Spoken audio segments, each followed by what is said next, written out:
আমার আজকের নিবেদন কবি সুভাষ মুখোপাধ্যায়ের চিরকুট। শতকোটি প্রণমান্তে হুজুরের নিবেদন এই, মাপ করবেন খাজনা এসন ছিটে ফোটাও ধান নেই। মাঠে ঘাটে কপাল ফাটে, দৃষ্টি চলে যত দূর, খাল শুকনো বিল শুকনো, চোখের কোলে সমুদ্র। হাত পাতবো কার কাছে, কে গায়ে সবার দশা এক।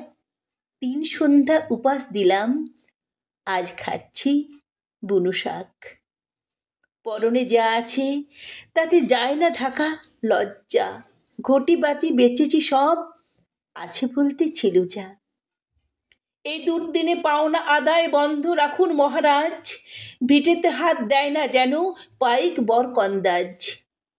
আমরা কয়েক হাজার প্রজা বাস করি এই মৌজায়, সবাই মিলে পথ খুঁজছি কেমন করে বাঁচা যায়। পেট জ্বলছে, ক্ষেত জ্বলছে, হুজুর জেনে রাখুন, খাজনা এবার মাপ না হলে জ্বলে উঠবে আগুন। নমস্কার। কবিতাটি ভালো লাগলে লাইক করবেন, কেমন লাগলো তা কমেন্টে লিখে জানাবেন। আবার এরকম কবিতা শোনার জন্য চ্যানেলটিকে অবশ্যই সাবস্ক্রাইব করবেন।